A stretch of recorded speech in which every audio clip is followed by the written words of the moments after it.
नमस्कार। आज मैं एक ऐसे मुद्दे के बारे में बात करना चाहती हूँ जिसके बारे में शायद ही आपने सुना होगा, पर मुझे नहीं पता कितने लोगों ने सुना होगा, क्योंकि हम में से अधिकतर लोगों को नशे की गोलियां दे दी जाती हैं और हम उसी नशे में सोते रहते हैं और खुद को इतना विश्वास दिला देते हैं कि मेरी लाइफ बहुत सही चल रही है, एकदम मज़े में चल रही है। मैं सुबह शाम भगवान की पूजा आरती करता हूँ और दिन भर अपनी जॉब करता हूँ, अपने बच्चों का, घर परिवार का पालन पोषण करता हूँ और क्या ही चाहिए, लाइफ अच्छी तो चल रही है। तो आपको शायद अगर पता है तो अच्छी बात है, अगर नहीं पता है तो मैं बता दूं।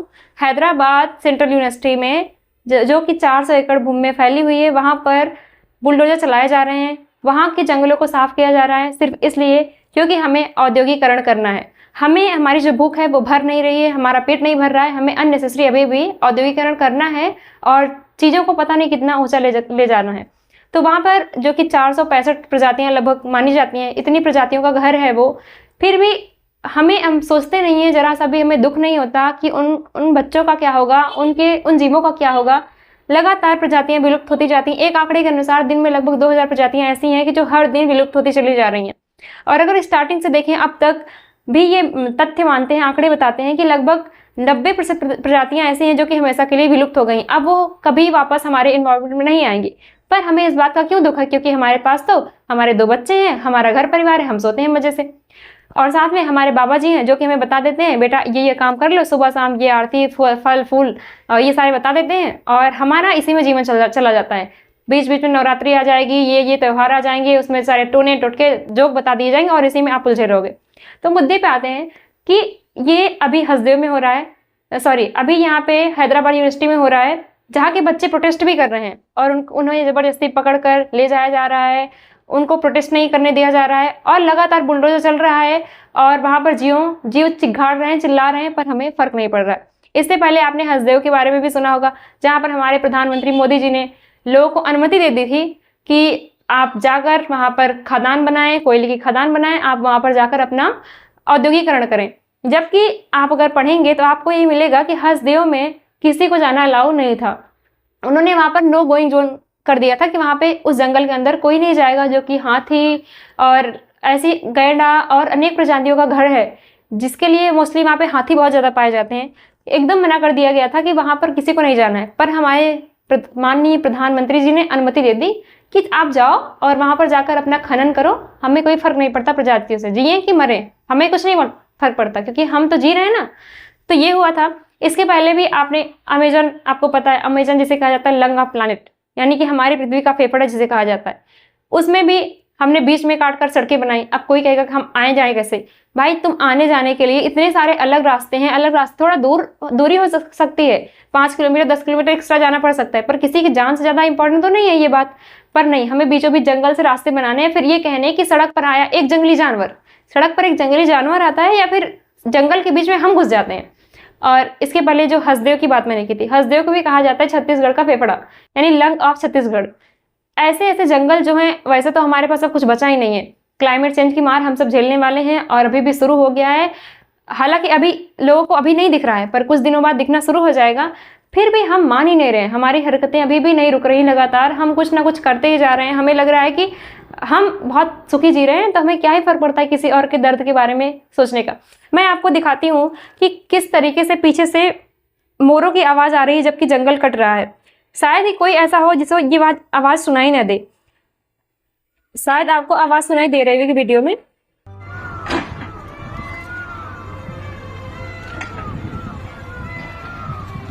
मैं आपको वीडियो भी दिखाती हूँ कि वीडियो में आप देख पा रहे होंगे कैसे वहाँ पर जंगल की कटाई हो रही है और चिड़ियों की या मोरों की आवाज़ आ रही है।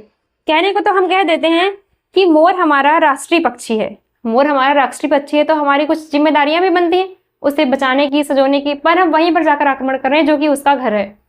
तो ये हुआ यहाँ पर अभी जो हो रहा है करंट में। हसदेव में हुआ, लोगों ने प्रोटेस्ट किया, कुछ लोगों ने आवाज़ उठाई, पर कुछ हुआ? कुछ नहीं हुआ। अब क्या है कि हमारे जो बहुत धर्म गुरु कहे जाते हैं, हमारे परम धर्म कहते हैं, धर्म में ही हमारा जीवन होता है, धर्म का हिस्सा ही सबसे बड़ा होता है। अब हमारे धर्म में जितने बाबा हैं, इनमें से कितनों ने आपको बता दिया इसके बारे में? किसी ने बताया? ये आपको नाम जप के बारे में बता देंगे, ये आपको माला फेरना बता देंगे, ये आपको बता देंगे किस दिशा में पैर करके सोना चाहिए, ये आपको बता देंगे कब किस व्रत का पालन करना चाहिए, ये आपको बता देंगे बच्चे बेटी बेटियों का क्या नाम रखना है, यानी ये आपको हर चीज़ें बता देंगे, पर वास्तव में जो जरूरी है वो नहीं बताएंगे। ये आपको ये नहीं बताएंगे कि आपका पानी खत्म हो रहा है पीने के लिए, आपको अगले कुछ सालों में पानी पीने को नहीं मिलेगा।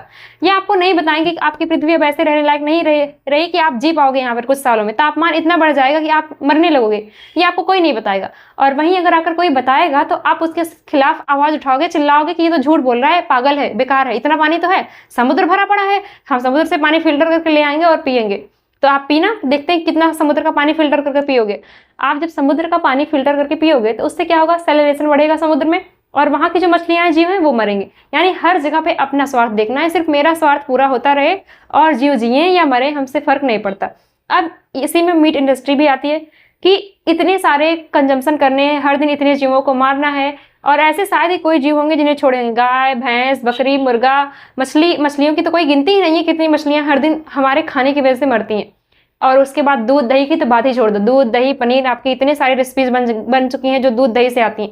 यानी कि हमें और लगभग 45% या 15% जो आपका कार्बन एमिशन होता है वो किससे होता है, सिर्फ आपकी इन डेयरी इंडस्ट्रीज या आपकी मीट इंडस्ट्री से होता है। मीथेन गैस, आपको पता है एनिमल्स मीथेन गैस निकालते हैं, पर हमें इन सारे मुद्दों पर बात ही नहीं करनी है, ना सुनना है, हमें बस बेहोश होकर सोना है। इसी में आपको मैं बताऊं तो अभी हम इस बारे में बात कर रहे थे कि वास्तव में चीज़ें क्या क्या चल रही होती है।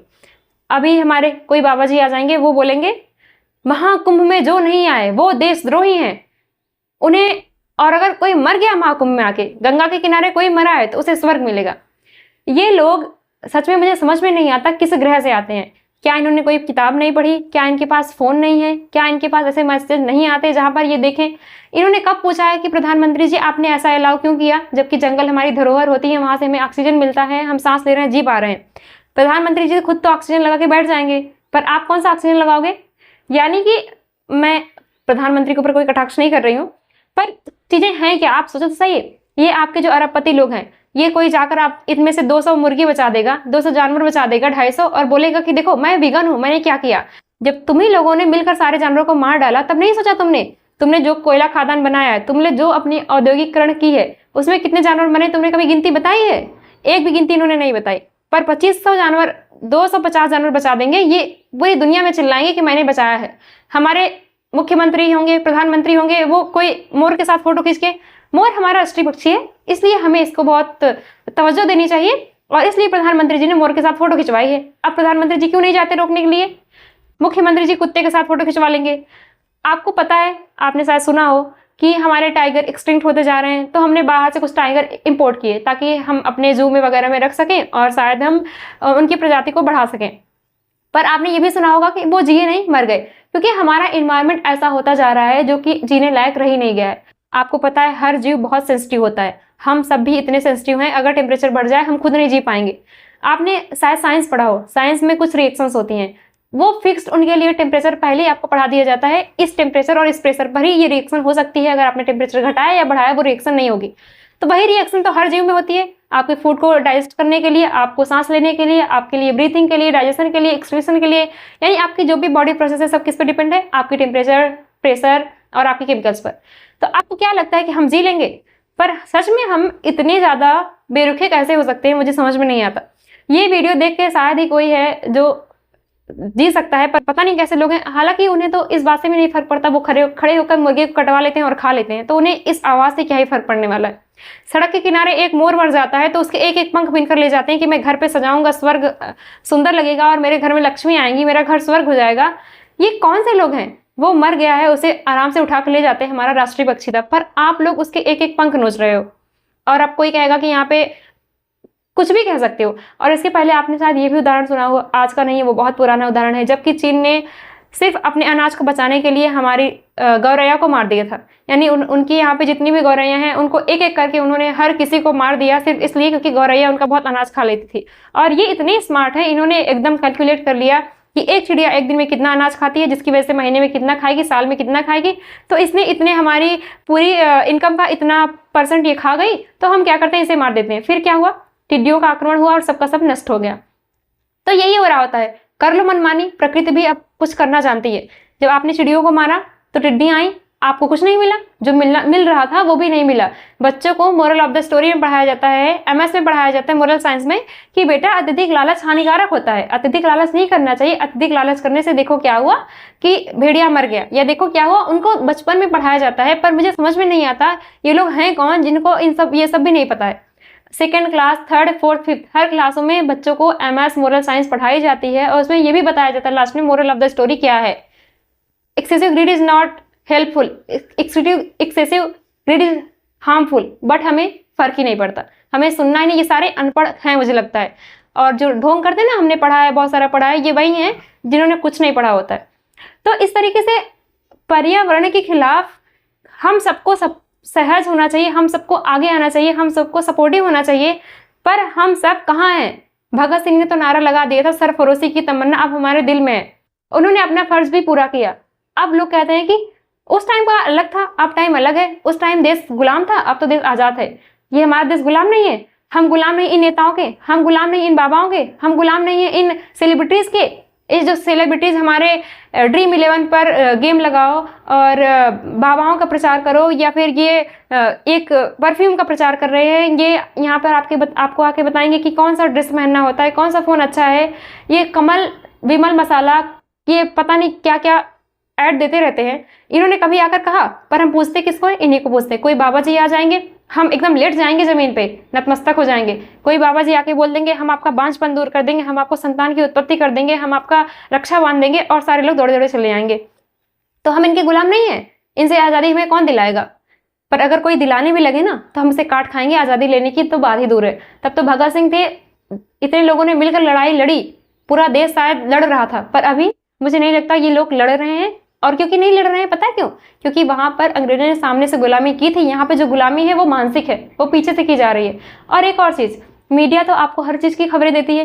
मीडिया आपको बताती है किस सीरियल की कितनी टीआरपी आई है, किस सीरियल में क्या हो रहा है, सीरियल में आगे क्या होने वाला है, कौन से बाबा ने किस मंदिर पर कितना चढ़ावा चढ़ाया है, कौन से बाबा जी ने कौन से उपदेश दिए हैं, कौन से बाबा ने चमत्कार करके किसी के स्वास्थ्य को ठीक किया है, किसी को बच्चे दिए हैं, किसी को कुछ दिया है, या फिर कौन से सेलिब्रिटीज किस एयर स्टॉप पर स्पॉट हो रही है, किस रेलवे स्टेशन पर स्पॉट हो रही है, कौन सी सेलिब्रिटीज की किससे शादी हो रही है, कौन सी सेलिब्रिटीज के बच्चे हो रहे हैं।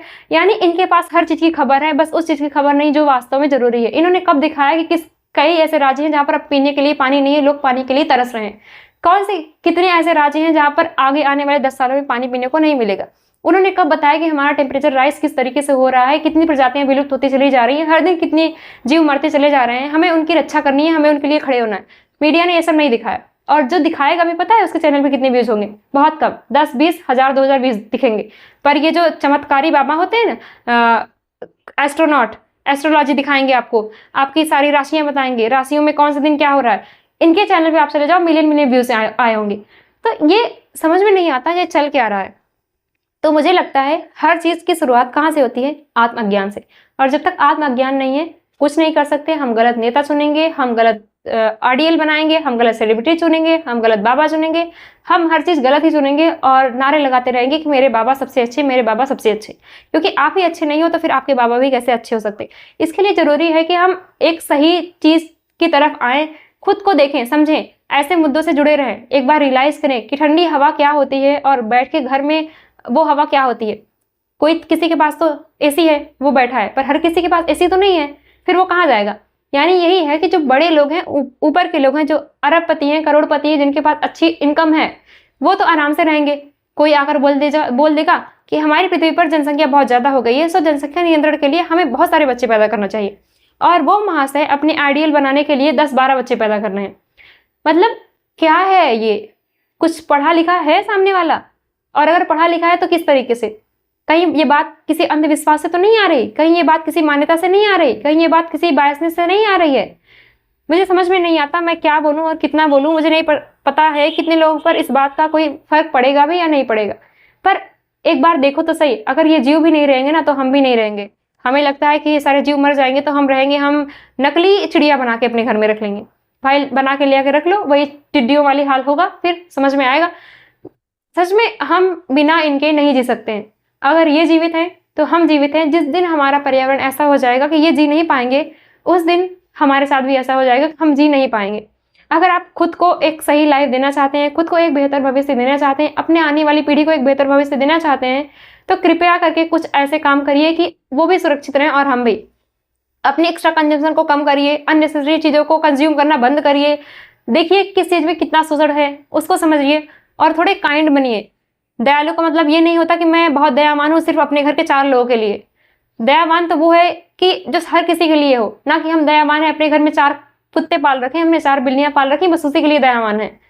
दया ऐसी नहीं होती। दया छोड़ के करुणा पर आइए, जो सबके लिए एक समान होती है। तो थोड़ा सा केयरफुल रहिए और देखिए कि क्या जरूरी है, क्या इंपॉर्टेंट है और कौन से मुद्दे हैं जो बहुत जरूरी है, जिन पर बात करना और जिन पर आवाज उठाना जरूरी है। अगर हर एक व्यक्ति ये सोचकर घर में सोता रहेगा तो शायद क्रांति कभी नहीं हो पाएगी। शायद यही वक्त है जब हमें क्रांति की जरूरत है। तो उस क्रांति को अपने भीतर ले आइए, ऐसे ही सोते मत रहिए, नहीं तो हम अपना ही विनाश कर रहे हैं लगातार। इस विनाश से बचना है तो आप एक सही चुनाव करिए। धन्यवाद।